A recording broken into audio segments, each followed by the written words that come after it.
What is Australia hoping to get out of this trip? Well, I think the first point to make about it is that it's the seventh really in the China Dialogue series. The last one was in 2020, just before COVID. It's really about negotiation and understanding rather than about reaching finite decisions.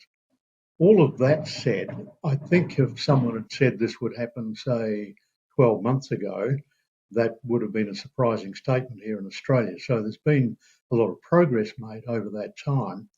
And I think really the main purpose of this expedition is going to be to get a lot more discussion going. Over the past few months, there's been a lot of activity at trade and commercial level, perhaps a little less at this straight political level. And of course, in the background is sitting the whole defence issue around the South China Sea. So I think there's some very complex issues going to be discussed on this trip, and I'm not too sure about how many concrete steps and progress will come out of that. How is Australia balancing its improving ties with Beijing with its deepening military ties with Washington?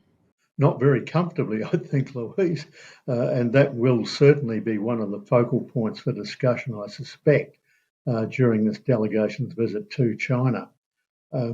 It's become a very difficult balancing act, I think, because for the first time in a very long time, both major political parties in Australia have almost exactly the same foreign policy in relation to China.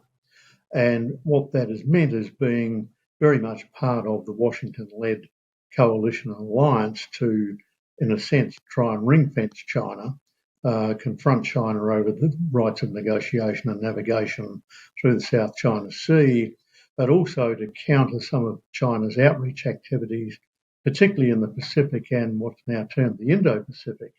And balancing that up against improving trade delegations, of course, a very fine balancing act.